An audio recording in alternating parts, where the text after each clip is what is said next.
Nous sommes la Terre. Pour appréhender la réalité de nous sommes la Terre, la résonance différentielle dynamique entre les apports de la science contemporaine et ceux de la science de la conscience et de l'esprit s'inscrit dans le processus d'incarnation du Verbe qui se fait chair dans le monde physique dans lequel nous nous mouvons. Le Verbe qui se fait chair est une référence biblique. Cette annonciation vibre et résonne depuis plus de 2000 ans. Elle continue d'interroger son mystère. Elle a semblé longtemps inaccessible par son évocation surnaturelle. Elle nous a invités à frôler l'inconcevable. Le mystère de l'Immaculée Conception était l'inédit du moment. 600 ans avant, l'inédit était l'illumination de Gautama le Bouddha. Les pères de l'Église ont mis en place les différents conciles de Nicée et de Constantinople entre 325 et 870 ans après Jésus-Christ. C'était pour interroger la nature de la substance du corps de Yeshua. Ils n'ont pu s'accorder sur la nature du processus de transsubstantiation réalisé dans le tombeau. Après le schisme de 1054, l'arborescence des différentes obédiences s'est démultipliée à la surface de la planète, chacune se fondant sur une des faces du principe de ce mystère en l'établissant comme dogme. L'officialisation par le Vatican du dogme de l'Immaculée Conception se fera seulement en 1854. 42 ans plus tard, 1896, le germe d'un changement de paradigme émerge. Il permettra en temps voulu de dialoguer avec ces mystères pour la première fois de façon naturelle. 1896, autour de l'atome, commence une première observation inédite, inconcevable. Le halo du mouvement des électrons à la périphérie du noyau de l'atome. La constitution de l'atome était restée jusqu'alors impénétrable aux yeux de l'observateur humain. Considéré comme la brique élémentaire de la matière dans la pyramide de la complexité, le vide constitutif de l'atome étant découvert, tout l'édifice change. La notion de champ va se déployer. L'énergie va devenir de l'information. Encore un inédit. Premier signal émis par la voie scientifique, annonciation d'un changement de paradigme radical. La mutation de l'espèce humaine allait pouvoir commencer à se concevoir. Le processus de découvrement du continuum esprit, énergie, conscience, substance, matière s'inaugurait.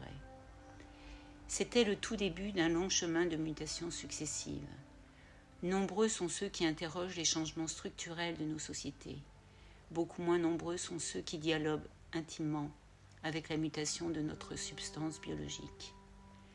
2020, pour la première fois depuis le passage de l'épidémie à la pandémie actuelle, il est devenu tangible que l'humanité est emmenée de façon inédite et une par le champ de la Terre dans ce processus irréversible. Au sein de ce champ expansé, tous les points de vue habituels s'entrechoquent. C'est par le même champ que la qualité de leur interaction vont se modifier inexorablement, imprévisiblement. Le changement profond du niveau de conscience de l'humanité, par l'augmentation du niveau vibratoire de la Terre, l'accès aux connaissances actuelles, concernant la constitution de la matière de l'univers, de la formation de notre Terre, du continuum entre ses règnes, de la constitution de notre substance, permet, sans désacraliser la profondeur du mystère, de dialoguer physiquement avec la puissance du Verbe soutenant la mutation aussi de notre espèce humaine annoncée dans les évangiles. Les scientifiques ne le nommeront pas ainsi. Peut-être l'appréhendent-ils autrement, à travers des notions comme le principe créateur, le principe d'auto-organisation, le principe anthropique, l'ordre implié. C'est dans le secret de leur intimité que les puissances les ayant amenés à faire les découvertes dont nous avons tous le bénéfice ont accompli les mutations qu'elles impliquent, sans pouvoir le définir scientifiquement et paradoxalement permettant de soutenir leur démarche scientifique, récursivité du champ. L'humain n'a pas réellement le pouvoir de rompre le continuum esprit, conscience, énergie, matière. C'est un fait de la nature. Son ordre implié est inviolable. Lorsque l'invasion chinoise au Tibet faisait rage, Tenzin Gyatso, le Dalai Lama actuel, continuait de transmettre et d'incarner l'enseignement du Bouddha. Ils peuvent tuer les moines, détruire les temples, brûler les écrits. Ils ne pourront détruire l'essence du bouddhisme.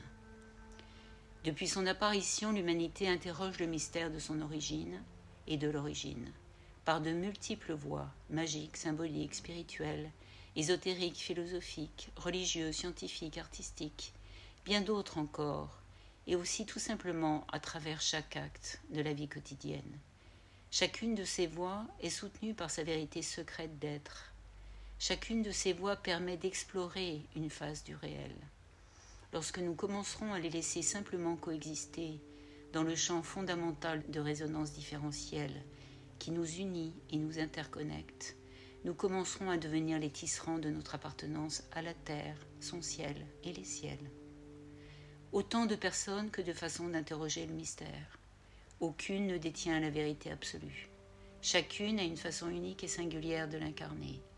Chacune a le potentiel d'expérimenter et d'assumer sa vérité relative, en découvrant sa liberté profonde. La qualité et l'efficacité de la responsabilité partagée au sein des interactions de la conscience de groupe augmentent en fonction du degré de liberté assumé sans ambivalence par chacun. Nous sommes tous totalement impliqués dans le processus de mutation maintenant. C'est à la liberté que vous avez été appelés. Ces mots écrits au début de l'ère du poisson sont toujours d'actualité. On les trouve dans le Nouveau Testament, Galates, chapitre 5, verset 13. Lorsqu'Henri Bergson, au début du XXe, énonce « Un immense courant de conscience a traversé la matière pour en faire un instrument de liberté », il parle alors d'une autre forme d'intelligence présente au cœur de la matière naturelle. Qu'en est-il de l'intelligence au cœur de la matière fabriquée par l'humanité, en particulier depuis l'émergence très récente, 50 ans environ, de la cybersphère et son expansion immesurable? Les vibrations et les colorations d'une couche de la biosphère, de toute l'anthroposphère et de certaines couches de la noosphère se sont considérablement modifiées.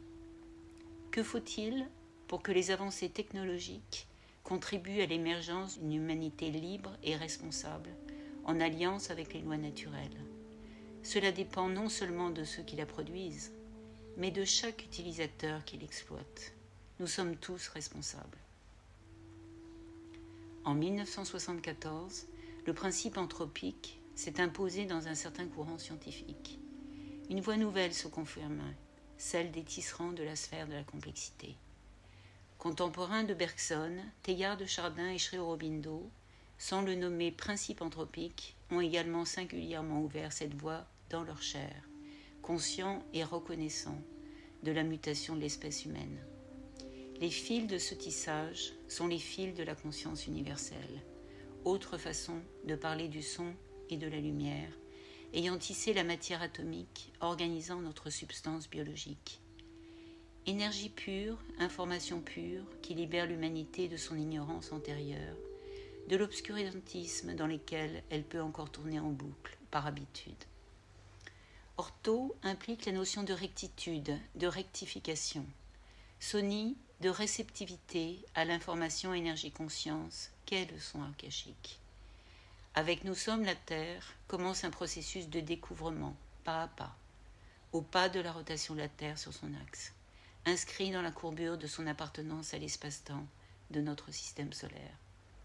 C'est la nature qui impose son rythme à l'humanité, car les êtres humains sont créés et formés par les puissances de la nature. Pour ce faire, Orthosonie 4 va également commencer à être activé. Il y sera question des rythmes planétaires de notre système solaire, appréhendés par la géométrie sacrée.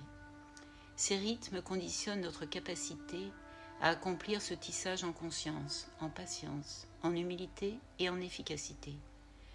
Passer par une représentation pyramidale pour appréhender la complexité a été une étape précieuse et continue de l'être. Nous la ferons évoluer par la sphère de la complexité dans l'approche orthosonique. Là aussi, c'est la géométrie sacrée qui le permettra. Cette approche sera détaillée dans Orthosonie 5.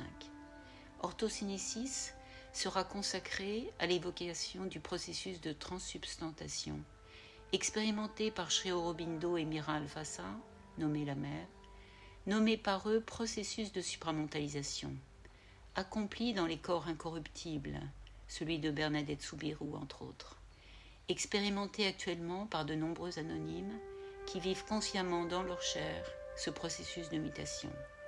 Il est central pour moi dans l'expérimentation orthosonique. Nous comprendrons mieux à ce moment-là ce à quoi sont confrontés les corps biologiques actuellement.